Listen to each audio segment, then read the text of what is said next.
حضرت خضر علیہ السلام جو نبی تھے ان کے بارے میں مشہور ہے زندہ ہیں، کچھ کہتے ہیں نہیں آسمان پہ ثابت ہے یا نہیں ہے، دونوں قول ہیں، لیکن صوفیاء کی بحث ہے. ہمارے مطابق ان کا دنیا سے انتقال ہو گیا ہے، تحقیقی قول یہی ہے، لیکن اس کے خلاف یہ جو صوفیاء بتاتے ہیں یہ گنجائش ہے اس کی. تو یہ کوئی کفر اسلام کا مسئلہ نہیں ہے کہ اگر کوئی ایک پہلو مانے اور دوسرے کا انکار کرے تو آپ کفر کے فتوے ٹھوک دیں، ایسی ویسی کوئی بات نہیں. ٹھیک ہو گیا؟ 10 تو پھر کوئی اور سوال بھائی کا مطمئن کر کے جانا ہے آپ نے. اور میں ایک بات مزید آپ بھائی ایک منٹ تشریف رکھیں. اتنے بندے لکھ سکتے ہیں، آپ کے پاس پین نہیں ہے؟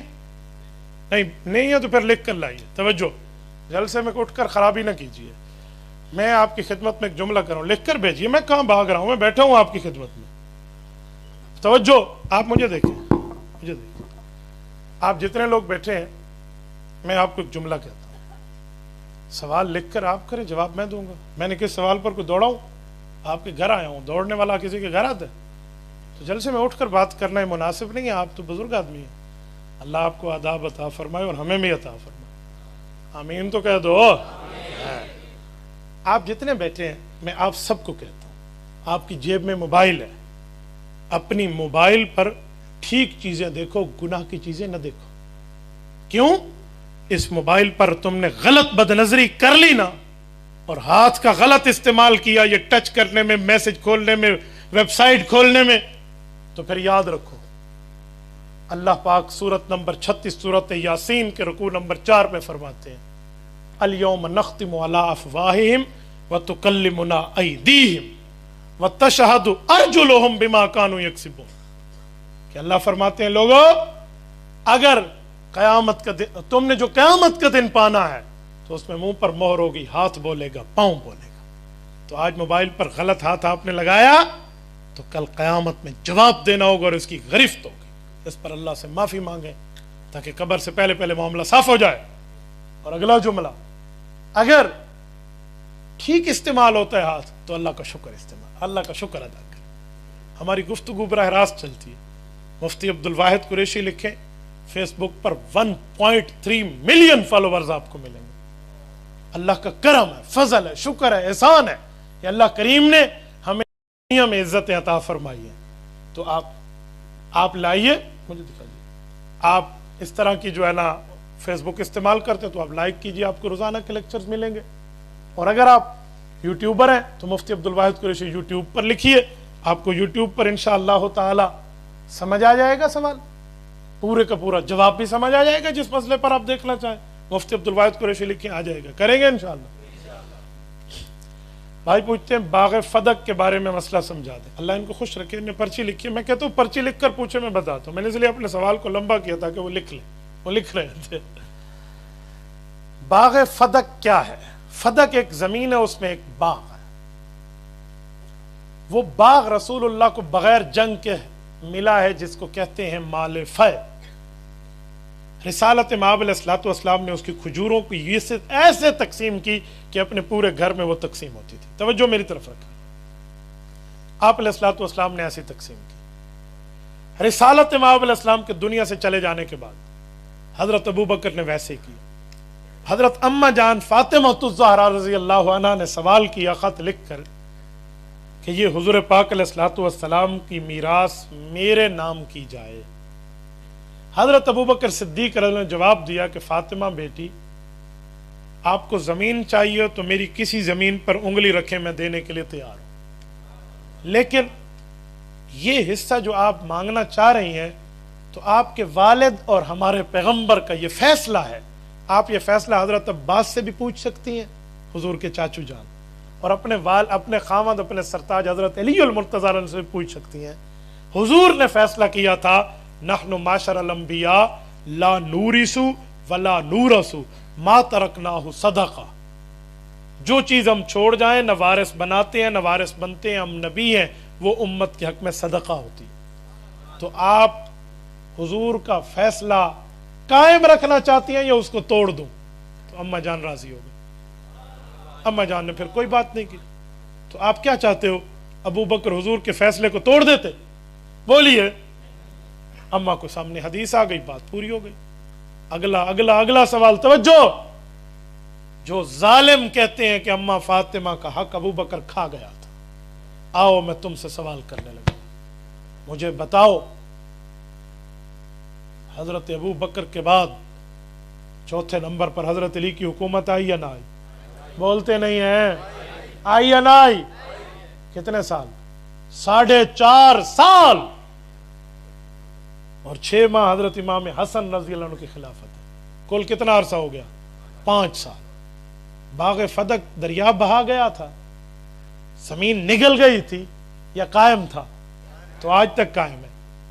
تو حضرت علی نے اپنے دور میں اپنے بیٹوں کو بلا کے کیوں نہیں کہا بیٹا حسن حسین آؤ آؤ تمہاری ماں کا حصہ تمہارے نام کرتا ہوں؟ حضرت علی نے کیوں نہیں کیا؟ بچوں تو مجھے جواب دے۔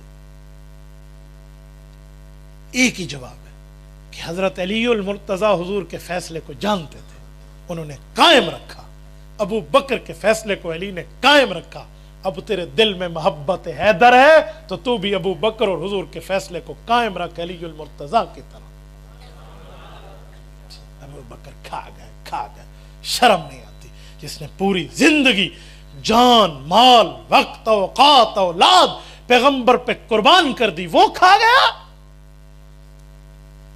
ظالموں، اگر میراث میں حق ہوتا تو ابو بکر اپنی بیٹی کو تو دے دیتا، اما عائشہ بھی تو حضور کی بیوی تھی، چوتھا حصہ ان کا بنتا تھا، اس نے بیٹی کو دیا نہیں دیا؟ تو پھر صرف حضرت فاطمہ کا نام لے کر اہل بیت پہ جھوٹ کیوں بولتے؟ اہل بیت میرا ایمان کا حصہ ہے، ان کی جوتی کی توہین والے کو میں بے ایمان سمجھتا ہوں۔ لیکن اس کا کیا مطلب کہ اماں فاطمہ رضی اللہ عنہ کے اس مسئلے کو یوں اٹھا لیا جائے؟ اگر ابو بکر پہ اعتراض آئے گا تو حضرت علی پر بھی آئے گا، اس کا جواب دینا پڑے گا۔ اچھا، اگلا جملہ ایک اور بھی اعتراض کرتے ہیں، وہ کہتے ہیں اگر حضور کی میراث کسی وارث کے پاس نہیں جاتی تو اما عائشہ رضی اللہ عنہ حضور کے حجرے میں کیوں رہتی تھی؟ پھر یہ کیوں رہتی تھی؟ میں کہتا ہوں بچوں، تمہارا بھی دماغ 420 کے چکروں میں ادھر ادھر ہو گیا ہے۔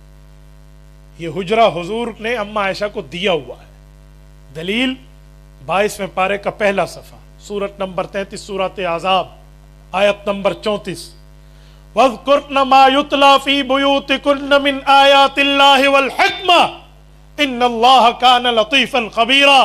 اے پیغمبر کی بیویوں، وذکرنا، یاد کرو، ما یتلا، جو تلاوت ہوتی ہے، فی بیوتکم، مذکر کا لفظ نہیں، فی بیوتکن، جمع مؤنث مخاطبات، جو تم بیویوں کے اپنے گھر ہیں۔ پتہ چلا یہ گھر حضور نے اپنی بیویوں کو ہدیہ کیے ہوئے تھے، ان میں میراث جاری بھی نہیں ہو سکتی۔ اور ادھر ادھر کی باتیں کر کر کے لوگ پتہ نہیں رسالت مآب علیہ الصلوۃ والسلام کے کس طرح اعتراضات کے لے کر آتے ہیں۔ بات وہ کریں جو عقل لگے۔ امید ہے انشاءاللہ آپ نے باغ فدق پر کوئی سوال اب کرنا نہیں ہے، یہ بھی میرے معاملات سامنے ہوتے ہیں۔ کچھ دیوبندی کہتے ہیں بریلوی کافر ہیں، بریلوی کہتے ہیں اہل حدیث کافر ہیں، اہل حدیث کہتے ہیں دیوبندی کافر ہیں، مسلمان کون ہے؟ کوئی ہم نہیں کہتے بریلوی کافر ہے، کوئی ہم نہیں کہتے اہل حدیث کافر ہے، اور کوئی اہل حدیث ہمیں نہیں کہتے کہ تم کافر ہو، اور ہم انہیں نہیں کہتے تم کافر ہو۔ اپنی طرف سے بچوں نے اپنے گھر میں بیٹھ کے بنا لیا اور ہمیں بتا دیا۔ سبحان اللہ و بحمدہ، سبحان اللہ العظیم، سبحان اللہ دے بھیدا تو سچر روتے میں کھیلا۔ یہی بات ہے، اپنی طرف سے ٹھونک کے بیٹھے۔ کس نے اہل حدیث نے کہا دیوبندی کافر ہے، یا کس دیوبندی نے کہا اہل حدیث اور بریلوی کافر ہے؟ خواہ مخواہ سے امت کو لڑانے کے چکروں میں بیٹھے ہو۔ پب جی گیم کھیلنا کیسا ہے؟ ابا جی کی خدمت کرو اور اماں جی کی خدمت کرو۔ تمہیں پب جی کی پڑی ہوئی ہے، بچو اس سے۔ حضرت صاحب 40واں وغیرہ ہوا ہے یا نہیں ہوا، کول ہوئے بھئی، آپ علیہ الصلوۃ والسلام سے ایصال ثواب کرنا ثابت ہے، لیکن اس کو 30 دن کا پابند بنانا اور 40ویں دن کا پابند بنانا شریعت میں کہیں نہیں ہے، اس لیے ہم ان چیزوں کے قائل نہیں ہیں۔ ثواب آپ کسی وقت بھی ایصال کے طور پہ کر سکتے ہیں۔ استاد جی کہتے ہیں لوگ قرآن کو سمجھنے کے لیے لڑائیاں پیدا ہوتی ہیں، جملہ کیسا ہے؟ قرآن کو نہ سمجھنے پہ لڑائیاں پیدا ہوتی ہیں، سمجھنے سے تو لڑائیاں ختم ہو جاتی ہیں، لیکن قرآن سنائیں، یہ نہ ہو کہ قرآن کے چکر میں وہ کوئی اور مسئلے بتاتے پھریں۔ حضرت جی رافضی کو ووٹ دینا کیسا ہے؟ میں تو قائل نہیں ہوں، رافضی مر جائے تو تعزیت۔ جو بندہ پیغمبر کے صحابہ اور پیغمبر کی اہل بیت کو غلط کہے میں اس کی تعزیت نہیں کرتا۔ جو نبی کی اہل بیت کو غلط کہے یہ مسلمان ہے؟ جو پیغمبر کے صحابہ پر انگلی اٹھائی ہے، کیسا اسلام ہے؟ حضور پاک کے یارانے کا نام صحابہ ہے، حضور کے گھرانے کا نام اہل بیت ہے۔ ہم یارانے کے بھی قائل ہیں، گھرانے کے بھی قائل ہیں۔ میں پیغمبر کے صحابہ کے منکر کو بھی بے ایمان کہتا ہوں، پیغمبر کے اہل بیت کے گستاخ کو بھی ملعون کہتا ہوں۔ عورتیں قبرستان جا سکتی ہیں، جی ہاں، پردے کی پابندی اور شریعت کے احکام کے مطابق جا سکتے ہیں، جانا جائز ہے۔ اگر وہ اپنی ماں کی قبر پہ جائے، بیٹے پہ جائے، باپ پہ جائے، شوہر کی قبر پہ جائے، لیکن ادھر جا کر قبروں کے سجدے نہ کرے، ادھر جا کر گناہ اور بدعت کے کام نہ کرے، اس لیے علماء روکتے ہیں کہ نہ جاؤ۔ اگر وہ جاتی ہے صرف عبرت پکڑنے کے لیے تو اما عائشہ رضی اللہ عنہا سے بھی جانا ثابت ہے، تو اس لیے منع نہیں ہے، لیکن عبرت کی حد تک جائے، ایصال ثواب کی حد تک جائے۔ آج کل لوگ ختم قرآن کراتے ہیں، مٹھائیاں بانٹتے ہیں، شریعت پتہ نہیں یار، لوگ ختم قرآن کراتے مٹھائی بانٹتے تو ٹھیک ہے، اس پہ کون سا مسئلہ ہے، لیکن پوری بات کرو تاکہ میں بتاؤں۔ کہیں قرآن پاک پڑھا گیا اور لوگوں نے مٹھائی کھلائی ہے تو یہ کون سا منع ہے بھائی؟ ٹھیک ہے، لیکن پوری بات کریں۔ مجھے آپ کے سوال کی بات سمجھ نہیں آئی، اس لیے آدھے سوال کا آدھا جواب۔ ساجی، جس گھر میں فوتگی ہو جائے، کوئی چیز کھلائے، فوتگی کے موقع پہ تعزیت پہ لوگ باتیں کرتے ہیں، سیاسی بات کرتے ہیں، کیسا ہے؟ میں یہ بات آج نہیں کر رہا تھا، میں اس عنوان پہ تھا۔ تم میری رگ چھیڑ رہے ہو سیاسی باتوں پہ، چلو سنو، میں پوری سناتا ہوں۔ جس گھر میں فوتگی ہو جائے اس گھر میں کھانا دینا چاہیے، تاکہ وہ بیچارے غم میں مبتلا ہے، ہمیں چاہیے ہم ان کے غم کو ہلکا کریں۔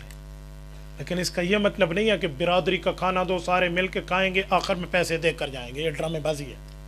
فی سبیل اللہ دو، مفت دو، اللہ کے لیے دو، للہ فی اللہ دو، للہ دو، یعنی اللہ کے لیے دو، للہ انٹرچینج نہیں، ٹھیک ہے؟ آج سانو آگا نے للہ تو لہ اسی اتو لہ خدا بچاوے، ان خراب رستہ توبہ توبہ توبہ، تو للہ اللہ کے لیے کریں، للہ انٹرچینج کے لیے نہ کریں۔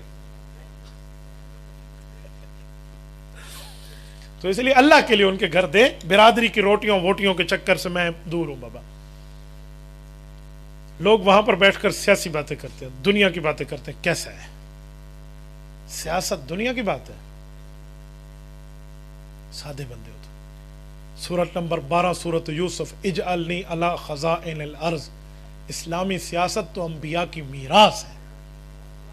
حضور پاک علیہ السلام فرماتے ہیں، صحیح بخاری جلد اول کتاب الانبیاء، باب ذکر عن بنی اسرائیل، حضرت ابو ہریرہ راوی، اللہ کے رسول نے فرمایا، کانت بنو اسرائیل تسوسهم الانبیاء کلما ہلک نبی خلفہ نبی وانہ لا نبی بعدی فسیکون بعدی خلفاء فیکثرون۔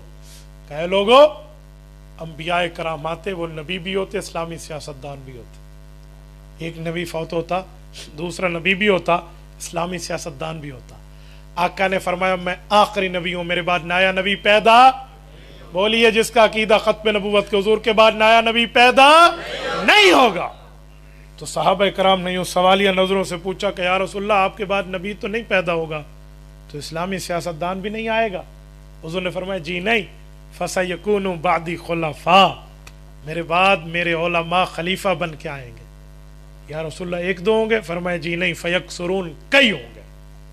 تو اس لیے علماء کرام کو سیاست یہ پیغمبر کی میراث ہے۔ اگر نبی سیاست، نبی کا وارث عالم سیاست کی بات کرے، مسجد میں کرے، پھر بھی ٹھیک ہے، کیونکہ نبی کی میراث ہے۔ منبر پہ کرے پھر بھی صحیح ہے، کیونکہ نبی کی میراث ہے۔ مدرسے میں کرے پھر بھی ٹھیک ہے، کیونکہ نبی کی میراث ہے۔ جیسے تبلیغ نبی کی میراث ہے، تدریس نبی کی میراث ہے، تعلیم نبی کی میراث ہے، تجوید نبی کی میراث ہے، مدرسہ و مسجد، منبر و مصلی و خانقاہ، اللہ اللہ سکھانا نبی کی میراث ہے، ویسے اسلامی سیاست بھی نبی کی میراث ہے۔ یہ قرآن بھی کہتا ہے، حضور کا فرمان بھی کہتا ہے۔ تو اس لیے اسلامی سیاست کی بات عالم دین کرے، صد سلام ہے اس کو، کوئی ڈاؤٹ نہیں۔ تم بار بار پوچھ رہے ہو، بابا میرا تعلق جمعیت علماء اسلام سے ہے، میں مولانا فضل الرحمان کا ادنا خادم ہوں، تھا اور رہوں گا۔ آپ یہی پوچھنا چاہ رہے تو آپ کو مل گیا ہے۔ کچھ لوگ کہتے ہیں جس کے اللہ کے علاوہ کسی اور کے عقیدے کا نظریہ ہو، اس کے پیچھے نماز ہوتی ہے۔ جڑا اللہ دے علاوہ کسی اور نو منی کھلوتا ہے تو اسی نماز پڑھن واسطے گا۔ سبحان اللہ۔